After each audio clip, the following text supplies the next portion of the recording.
ప్రభునామన ప్రియ దేవుని బిడ్డలారా, ఈ ఉదయకాల సమన మన అందరికి ప్రభువును తండ్రి అయిన దేవునికి ప్రియకుమారుడైన యేసుక్రీస్తు దివ్యమైన పరిశుద్ధమైన నామం ద్వారా శుభాభివందనములు తెలియపరుస్తున్నాను. యెహెజ్కేలు గ్రంథము 17వ అధ్యాయము 3వ వచనము. నానా విధములకు విచిత్ర వర్ణములు గల రెక్కలను, ఈకలను, పొడుగైన పెద్ద రెక్కలను గల ఒక గొప్ప పక్షిరాజు లేబానోను పర్వతమునకు వచ్చి ఒక దేవదారు వృక్షపు పైకొమ్మను పట్టుకొనెను. పక్షిరాజు ఏంటిదండి? పక్షిరాజు. పక్షులలో కల్లా పెద్ద పక్షి అయిన పక్షిరాజు ఎవరై అంటే గ్రద్ద, ఈగల్, డేగ. ఈ పక్షిరాజు ఎత్తైన పర్వతముల మీద జీవిస్తుంది. ఎత్తైన పర్వత శిఖరం మీద, ఆ యొక్క కొమ్మల మీద తన యొక్క గూడును ఏర్పాటు చేసుకొని జీవిస్తూ ఉంటుంది. ఈ పక్షిరాజు పేరు పక్షిరాజు అని పేరు ఎందుకు వచ్చింది? పక్షులలో కల్లా పెద్ద పక్షి.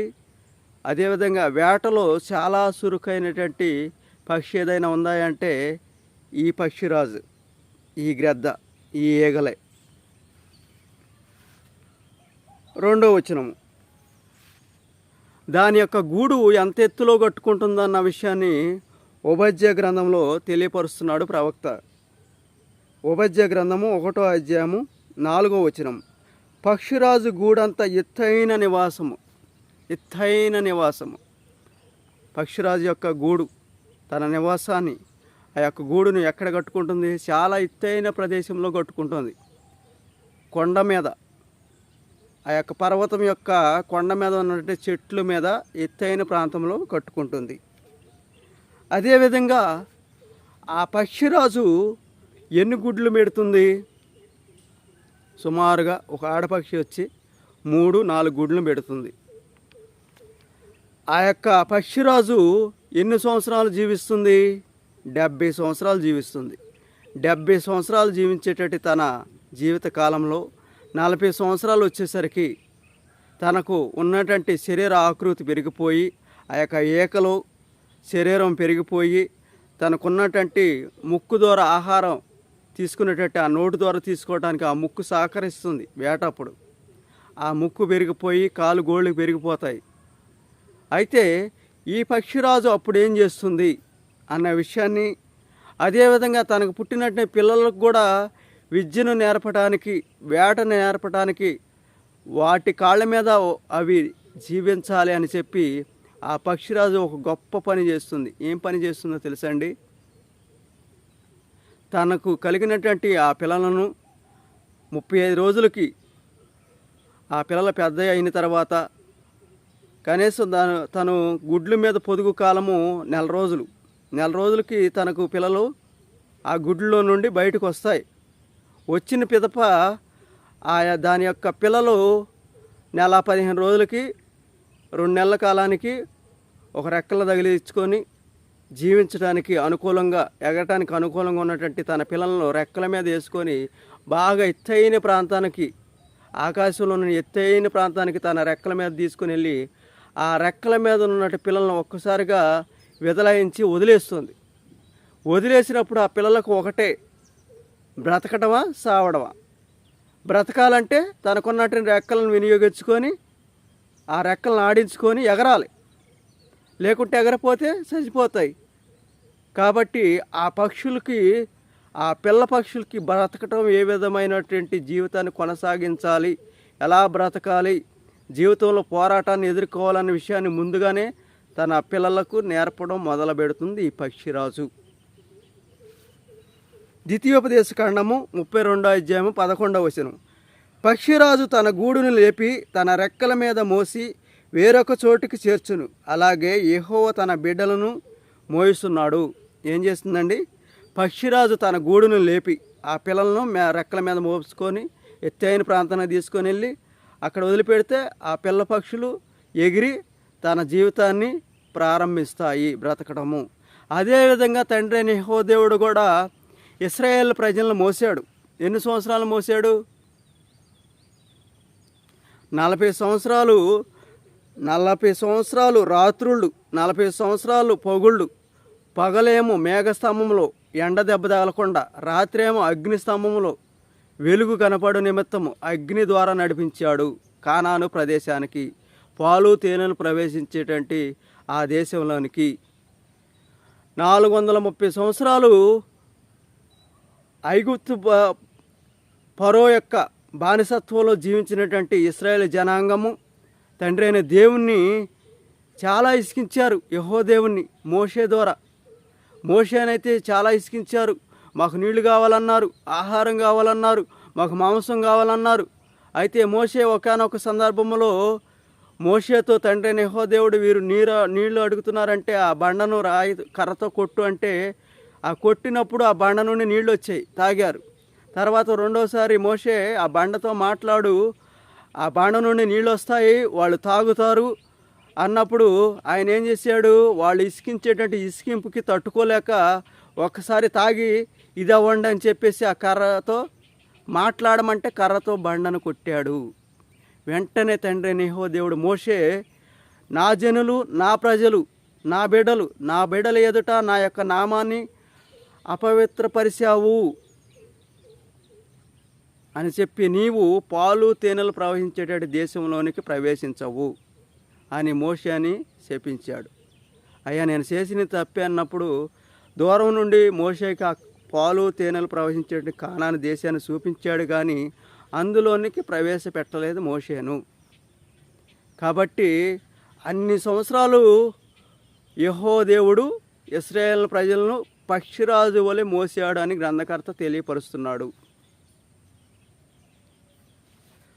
పక్షిరాజు యొక్క మరి ఒక గొప్ప విషయము, తన ఎరను ఏ విధంగా వేటను ఎలాగ కొనసాగుతుందంటే చూడండి, చాలా ఎత్తైన ప్రదేశంలోనికి, ఆకాశంలోని బాగా ఎత్తు ప్రదేశంలోనికి ఎగిరి అక్కడ నుండి భూమి మీద ఉన్నటువంటి చిన్న పురుగును సైతం చూసి వేటను కొనసాగించే నైపుణ్యం పక్షిరాజుకుంది, ఈ యొక్క డేగకుంది, ఈ యొక్క గ్రద్దకుంది. ప్రియ దేవుని బిడలారా, అంత సురుకుగా ఉంటుంది. ఒకవైపు అపాయం వచ్చే వైపు ఒకవైపు కన్నుతో చూస్తుంది, ఇంకోవైపు వేట దేన్ని వేటాడాలని దానివైపు కూడా ఒక చూపు చూస్తుంది. ముందు చూపు ఉంది. క్రైస్తవులకి పక్షిరాజు నుండి తెలుసుకోవాల్సిన గొప్ప విషయాలు చాలా ఉన్నాయి. క్రైస్తవుల యొక్క జీవితం ఏ విధంగా ఉండాలంటే పక్షిరాజు జీవితం వల్లే ఉండాలి. ఎలాగ ఉండాలంటే ముందు చూపు కలిగినటువంటి వారిగా ఉండాలి. కుటుంబంలో ఏ విషయంలోనైనా కానీ ముందు చూపుగా ఒక ప్రణాళికబద్ధకంగా జీవితాన్ని కొనసాగించాలి క్రైస్తవులు. పక్షిరాజు కూడా ఆ విధమైనటువంటి జీవితాన్ని కొనసాగిస్తూ జీవిస్తుంది. యోబు గ్రంథము 9వ అధ్యాయం 26వ వచనం, ఎర్ర మీదకి విసురున దిగుతుంది పక్షిరాజు. ఎలాగ దిగుతుందండి? ఎర్ర మీదకి, ఆ వేట మీదకి, దేన్నైతే వేటాడాలనుకుంటుందో దాని మీదకి ఒక్కసారిగా ఉదుటున స్పీడ్గా వచ్చి దూకేసి దిగి ఆ పక్షిరాజు తన ఏదైతే వేటాడాలనుకుంటుందో దాన్ని పట్టుకొని వెంటనే తన గోళ్ళతో పట్టుకొని తీసుకొని వెళ్ళి ఒక ఎత్తైన ప్రాంతంలో ఒక రాయి మీద పెట్టుకొని దాన్ని పగల తీసుకొని తింటుంది. పక్షిరాజు యొక్క యవ్వనం గురించి మనం మాట్లాడుకుందాం. పక్షిరాజు యొక్క యవ్వన కాలము, తన యొక్క జీవిత కాలము 70 సంవత్సరాలు అని మనం చెప్పుకున్నాం. కానీ తనకి 40 సంవత్సరాలు వచ్చేసరికి తన యొక్క శరీర దారుఢ్యం పెరిగిపోతుంది. మరి అదేవిధంగా వృద్ధాప్యానికి చేరుకుంటుంది. తను తినేటంటే ఆహారం ముక్కు ద్వారా వేట కొనసాగిస్తుంది కదా, ఆ ముక్కు కూడా బాగా పెరిగిపోయి ఉండటం వల్ల ఆ నోటికి ఆహారం వెళ్ళటానికి ఆ ముక్కు అడ్డుపడుతూ ఉంటుంది. ఎగరాలంటేనేమో ఏకల బరువు ఎక్కువైపోయి ఎగరలేకపోతుంది, వేట కొనసాగించలేదు. కానీ అప్పుడే పక్షిరాజు ఒక కఠినమైన నిర్ణయం తీసుకుంటుంది.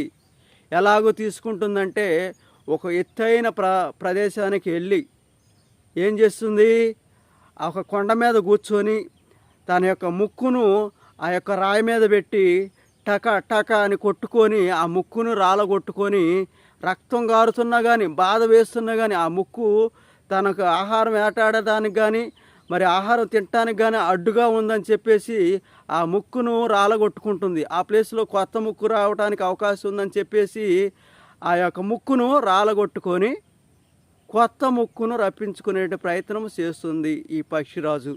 తర్వాత ఆ కొత్త ముక్కు వచ్చిన తర్వాత ఏం చేస్తుంది, తనకున్నటువంటి శరీర భారానికి గురైనటువంటి ఆ ఏకలను పెరికి వేసుకుంటుంది, తీసేసుకుంటుంది.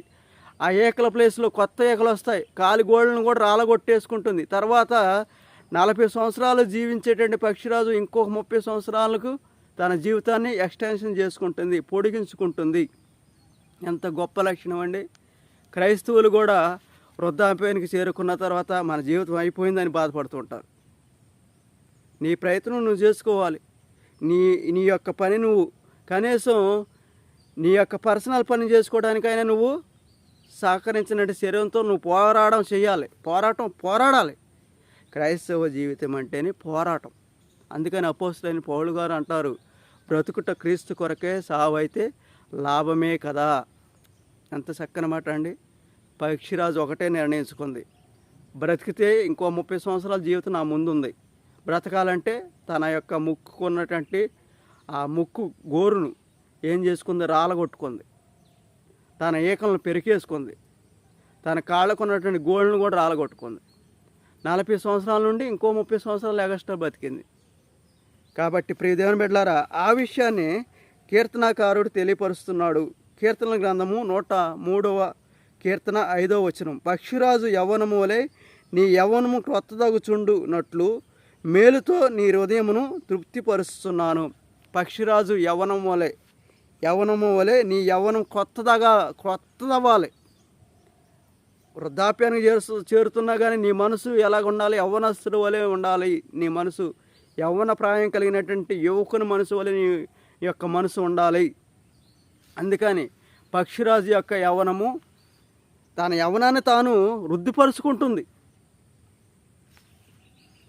అదేవిధంగా సమస్య వచ్చినప్పుడు ఒక్కోసారి ఆ పక్షిరాజు వేటను కొనసాగించేటప్పుడు ఎంతసేపు ప్రయత్నం చేసినా, ఎన్ని గంటలు ప్రయత్నం చేసినా కానీ తనకి కావలసినటువంటి ఎర దొరకనప్పుడు నిరుత్సాహపడదు, సొమ్మసిల్లిపోదు, అలసిపోకుండా తన వేటను కొనసాగించడానికే ప్రయత్నం చేస్తుంది. ప్రియ దేవుని బిడ్డలారా, నీ యొక్క జీవితంలో నీ యొక్క భార్య ద్వారాను, నీ భర్త ద్వారాను, నీ కుటుంబ సభ్యుల ద్వారాను, నీ బిడ్డల ద్వారాను, నీ కుమారుల ద్వారాను, నీ కుమార్తెల ద్వారాను, నీ బంధువుల ద్వారాను, నీ స్నేహితుల ద్వారాను సమస్య వచ్చినప్పుడు పోరాటం చేయి. సమస్యకు భయపడవద్దు. దేవుని యందు విశ్వాసంతో ముందుకు వెళ్ళు. ఏ పనిని మొదలు పెడుతున్నా కానీ ముందు ప్రార్థన చేసుకొని బయలుదేరు. దేవుని అడుగు. మనిషి రూపంలో దేవుడు వచ్చి నీ సహాయం చేస్తాడు. ఎందుకంటే దేవుని పోలిక చొప్పున చేయబడినట్టు వాడే మనిషి, నరుడు. దేవుడు వచ్చి ఆకాశం నుండి దిగి వచ్చి నీ సహాయం చేస్తాడంటే ఆ విధంగా కాదు. దేవుడు ఒక మనిషి రూపంలో వచ్చి ఆ మనసును ఇదిగో పలానా వ్యక్తి నీకు సహాయం కొరకు ఎదురు చూస్తున్నాడు, ఇదిగో ఆ వ్యక్తికి సహాయం చేయమని చెప్పినప్పుడు అతని మనసు లేవనెత్తబడుతుంది. సహాయం చేసేటటువంటి వ్యక్తి యొక్క మనసు, ఆ వ్యక్తి వచ్చి నీకు సహాయం చేస్తాడు. కాబట్టి ఏ విషయంలోనైనా, వ్యాపారంలో లాస్ వస్తుందని బాధపడుతున్నావా, నీ బిడ్డలు చదవడం లేదని బాధపడుతున్నావా, ప్రయత్నం చేయి. 1కి 10 సార్లు చేయి. 10 సార్లు కాదు, ఇంకో 20 సార్లు చేయి, 100 సార్లు చేయి. 101సారి సక్సెస్ వస్తుంది, విజయం వస్తుంది. మన ప్రయత్నం మనం చేయాలి.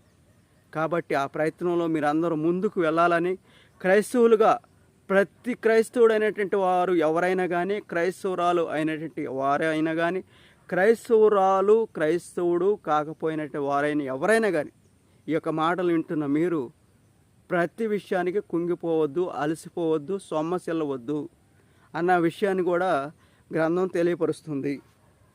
యెషయా గ్రంథము 40వ అధ్యాయము 31వ వచనం, యెహోవా కొరకు ఎదురు చూసేవారు నూతన బలం పొందుదురు, వారు పక్షిరాజు వలె రెక్కలు చాపి పైకి ఎగురుదురు, అలేక పరిగెత్తుదురు, సొమ్మసిల్లక నడిచిపోదురు. ఏం చేస్తారండి? పక్షిరాజు వలె అలయక ఎగురుతారంట, సొమ్మసిల్లకుండా ఉంటారంట. అలేక పరిగెత్తుదురు, అలసిపోకుండా పరిగెడుతూనే ఉంటారంట. సొమ్మసిల్లకుండా ఉంటారంట, సొమ్మసిల్లకుండా నడిచిపోతూ ఉంటారు.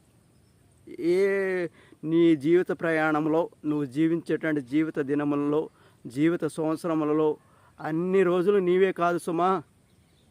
ఒకరోజు బాధ వస్తుంది, ఒకరోజు సుఖం వస్తుంది, ఒకరోజు కష్టం వస్తుంది, ఒకరోజు నష్టం వస్తుంది. ఈరోజు మనదనుకుంటే తప్పు, రేపటి దినం నీదనుకుంటే తప్పు. రేపటి దినం ఏం సంభవిస్తుందో నీకు తెలియదు. రేపు ఏం సంభవిస్తున్నదో నీకు తెలియదు. నువ్వు కొద్దిసేపు కనపడి అంతలోనే మాయమైపోయేటట్టు ఆవిరి అటువంటి కలిగినటువంటి వారమే మానవులమైన మనము. ఉదయాన్న పువ్వు పూస్తుంది, సాయంత్రానికి వడబడిపోతుంది కదా, అటువంటి జీవితమే మనది. కాబట్టి ఈ కొద్ది కాల జీవితంలో మీరు చేయవలసింది ఏంటంటే తోటివారిని ప్రేమించండి, ఎదుటివారి ఎడల నమ్మకమైన జీవితాన్ని కొనసాగిస్తూ మీ ప్రయత్నం మీరు చేస్తూ పక్షిరాజు వలె ముందుకు అలయక సొమ్మసిల్లక పరుగెత్తుతూనే ఉండాలి. పౌలు గారు అంటారు, ఇదిగో నా పరుగు పందెం నేను కడముట్టించిదిని, నా కొరకు నీతి కిరీటం ఎదురు చూస్తుంది. మీరు కూడా నాతో పాటు మీరు దేవుని యందు విశ్వాసం ఉంచడం మీకు కూడా అటువంటి బహుమానం ఉంటుంది. మీరు కూడా మీ యొక్క విశ్వాసాన్ని కాపాడుకోనండి. ఓ తిమోతి, నీ యొక్క యవ్వనంలో నీవు కూడా నీ విశ్వాసాన్ని కాపాడుకొని తగి రీతిలో సువార్తను ప్రకటన చేయి. నిశ్చలమైన స్వచ్ఛమైన విశ్వాసంతో కూడినటువంటి సువార్తను ప్రకటన చేయి అని చెప్పాడు. ప్రియ దేవుని బిడ్డలారా, ఈ యొక్క మాటలను చెప్పడానికి నేను చాలా సంతోషపడుతున్నాను. ఇదిగో ప్రియ దేవుని బిడ్డలారా, నేను ఉండొచ్చు, ఉండకపోవచ్చు. ఈ ఛానల్ ద్వారా ఇచ్చిన మీరు ఎప్పటికైనా కానీ దేవుని యందు విశ్వాసంతో ముందుకు కొనసాగాలని, దేవుని యందు ప్రతి బిడ్డ కూడా నమ్మకాన్ని ఉంచి దేవుని రాకడ కొరకు మీరు ఎదురు చూసే బిడ్డలుగా ఎప్పుడు ఉంటారని, అదేవిధంగా ఈ ఛానల్కు మీరు చాలామంది సపోర్ట్ చేస్తున్నారు. అందుని విషయం కూడా నేను చాలా కృతజ్ఞుడై ఉన్నాను.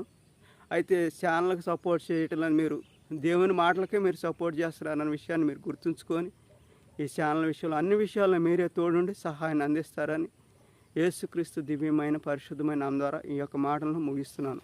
ఆమేన్. వందనాలండి.